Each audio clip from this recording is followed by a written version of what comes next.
Firstly, hello everyone. I'm Chris, 22-year police officer. I've been doing this about 2 years.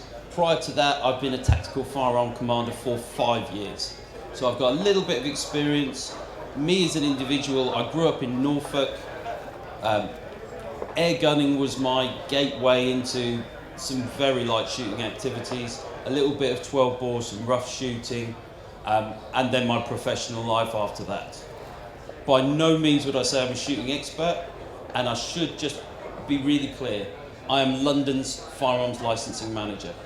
I can have some opinions, but my limit is London and what I do. I'm not going to ask you to tell us who to vote for. Don't worry. Absolutely. But I think one of the problems that we have as a shooting community is there is a mild disconnection. I mean, the local police firearms liaison officers are amazing. I think that's a fabulous system. But there is a mild disconnection between your average shooter and the firearms licensing department. I live in Avon, Somerset, which I would say is very good. Other people are not quite so nice about it, but I've found it nothing but fantastic. I live next door to Devon and Cornwall, which you don't have to say anything, but I will say I think is a basket case at the moment. Firearms licensing, I cannot lie. We've had a couple of really tough years. Coronavirus severely restricted our abilities to come out and see people in person. As a result, a lot of forces took the decision to postpone grants and hold those. What happened in relation to ourselves is that we held those for about 14 to 16 months-ish, and then we reopened. And we reopened at a difficult time for the UK in a wider sense, and then Plymouth came along as a result of that.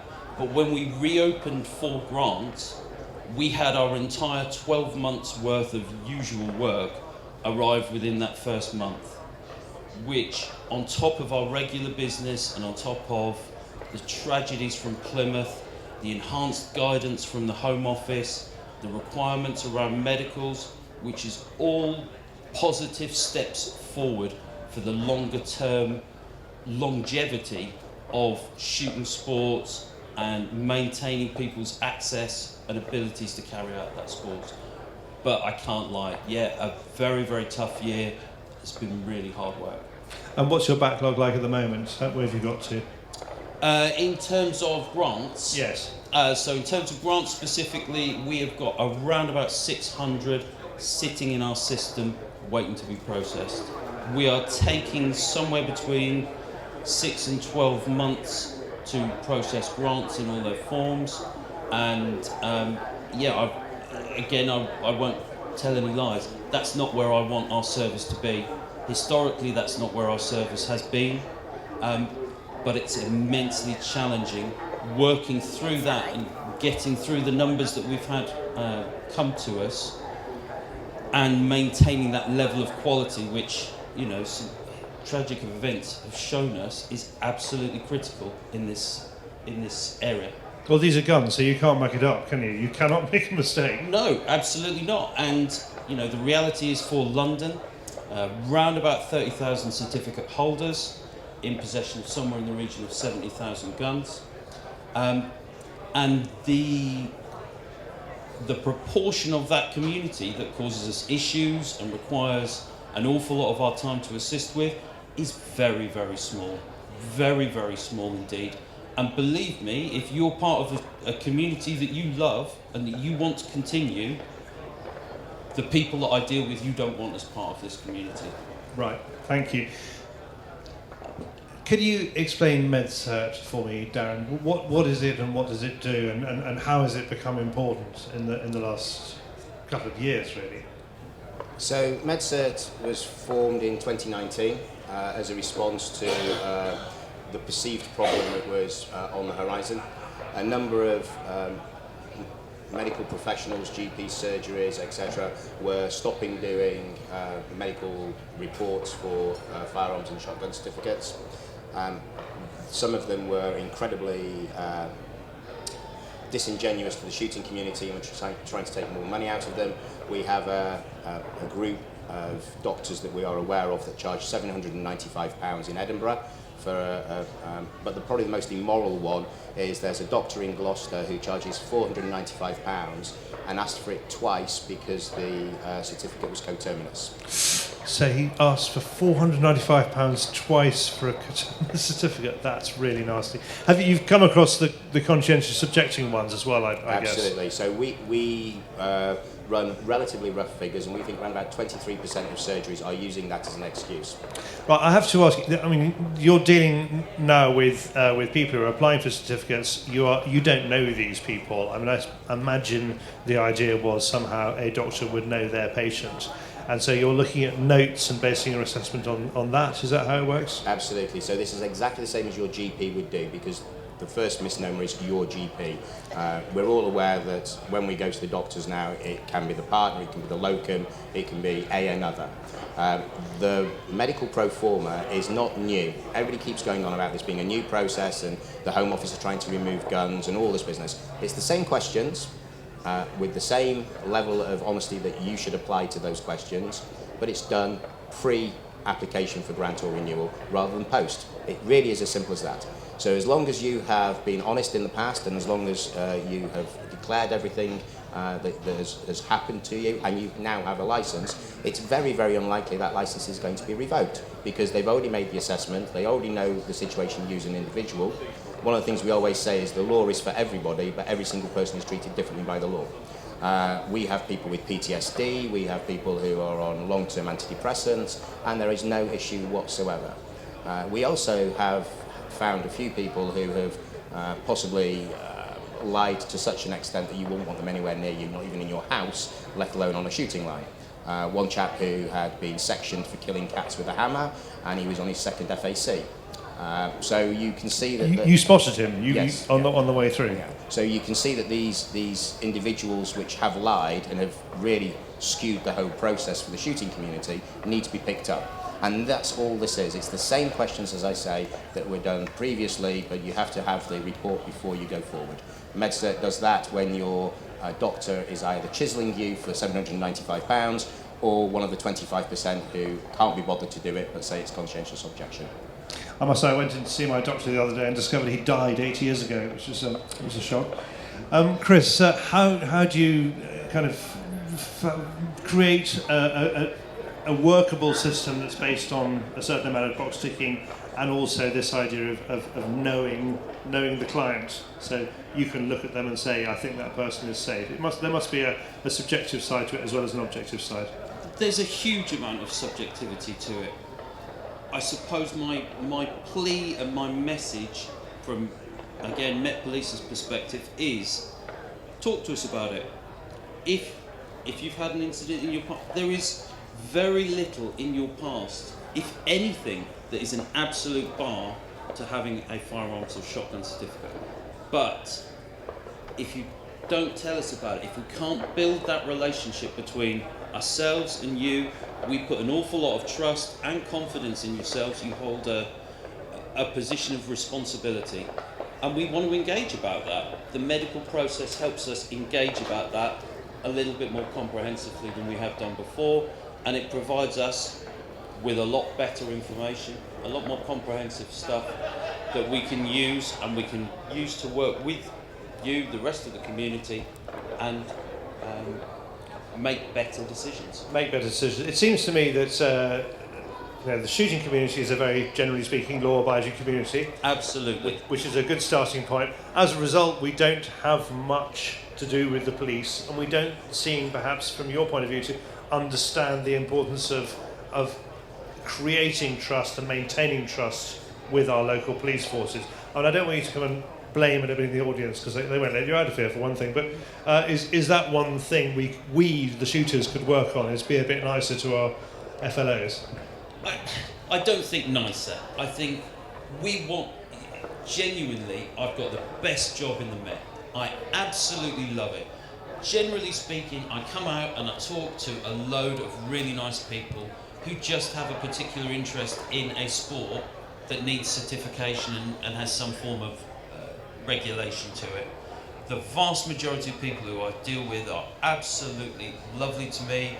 We get on really well, we have really good conversations. There is a small percentage of people who are not.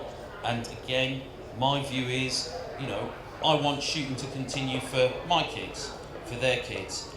And these people present a threat to that. And my main goal is public safety. I had a firearms liaison officer about 10 years ago, and I said, Graham, really, you know my gun cabinet is screwed to an outside wall. You've seen it. You've seen all that. Why are you really here? And he said, really? Honestly, Charlie, he said, I'm looking for bruises on the wife. That to me is a marvellous example of subjective policing in action. He is looking for the really obvious reason I shouldn't have a gun, and if he doesn't see it, then that's fine. Too subjective. You're not comfortable with that, are you? I'm not particularly comfortable with that, because the reality is that in the course of the last 6 months, the number of certificates that I've taken away from people, about a third of them are as a result of domestic abuse in some way, shape or form. It is something we, the wider police, have absolutely no tolerance for. That is a real big issue for us, and our assessment of an individual in their home address with their family around them is of such vital importance to, again, making good decisions about who does and who does not continue to enjoy unrestricted access to something that is so lethal if in the wrong hands. So, the assessment I see is important. One of the problems we've run into in Devon and Cornwall is because they ramped up the requirements for FACs and shotgun certificates after the Plymouth shootings last year. Anybody who'd had a complaint made against them by an unhappy ex potentially had their guns removed. And we had I had a WhatsApp group with 12 people in it who had their guns removed, who felt they were, shooting was part of their life. One of them was a shoot captain at a small shoot in Bodmin. Another one was a target shooter from Plymouth. A deer stalker who said, honestly, he'd never had a parking ticket, and he still doesn't even know what the problem is. Now, I understand as police, you have got to respond to an accusation of whatever it is, but in that case, there was no assessment, and they just took the guns. That didn't seem to work. And I've got to be really honest and say, I can't comment on that. I'm from the Met. If you've got something that's going on in London, I'll happily talk about it. But in terms of what Devon and Cornwall are doing, I don't know, and you don't know what's behind the scenes of those individuals that they're perhaps not telling you. Domestic abuse, very, very complicated, high priority for the police, always. All right, but the presumption is if somebody complains, you have to take some sort of action. You can't just ignore a complaint of domestic abuse, can you? I cannot and will not ignore a complaint about domestic abuse, but it triggers an assessment of suitability, a review of that individual, and that review is done with them. And is it possible that that assessment will find that initial claim was wrong, that it was whatever the word is, aggravated, aggrieved, spurious, malicious? Thank you. Yeah, malicious. Anything you're the one like that speaks English around here. Well done. It absolutely might find out that, but it's it has so to be hard. investigated. You cannot talk in generalities about anything with shooting. In terms of suitability assessments, there really is the very, very firm line is prohibition around periods of imprisonment, but everything else is treated in accordance with all the different variations of an individual's life. I mean, just imagine, your own lives and me looking at that and trying to make some assessment of your suitability that is not only right for today, but is right for 4.5, 5 years' time for the duration of that certificate. It's a really fascinating bit of business for the police, but really difficult. Daryn, it's Boris Johnson's second government, and he's just appointed you Home Secretary, Lord Hufton-Rees. Well, congratulations. You're now in charge of firearms licensing. What would you do to it? How would you make it better? It's very hard to answer that without sounding as if I'm being a salesman. The medical pro forma side is everything that we know about. We do thousands of them. It's what we do inside and out. We are experts in the field. The situation, if I may go back to one of your comments about Devon and Cornwall, Devon and Cornwall were not running a pro forma system. They literally had it thrown on them within, I think, 3 or 4 weeks of the atrocity. Therefore, there was an element of, I'm not going to say panic, but perhaps not the same phased implementation that the Met has done, Essex has done, Kent has done. The areas where they would be used as exemplars, that's not Devon and Cornwall. So the first thing that I suggest would be that you need a central area to do medical reports. That gives you a level of consistency across the area. We have internal policies that make sure that all our doctors have the same narrative. They may have a different language on the form, but the narrative is the same throughout. We run tests to make sure that happens. That doesn't happen in the general practice area.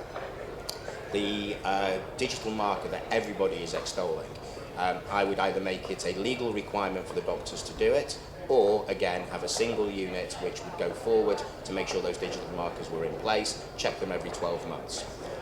We actually have a product which is in development which gives basically the control of the medical pro forma to the individual police force, how often they want them, at no extra cost to the police, no extra cost to the gun, guarantees a digital marker, all the things that the shooting community, the police forces and also the political overlords want can be fulfilled. But it's got to be looked at as a whole, and it's got to be done in consultation.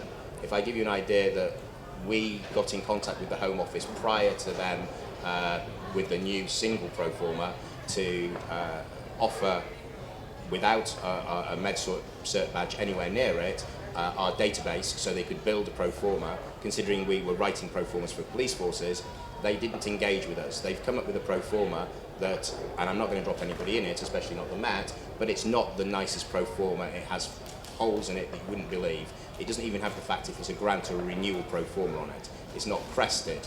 It says dates record begin, date of last consultation. Well, when we wrote it, the date of last consultation was important, but we also added that little thing, when do records end? Because records have to be current. The fact that you've not seen a doctor is immaterial. But the thing is, you're still registered with the practice, you still have a medical record until yesterday.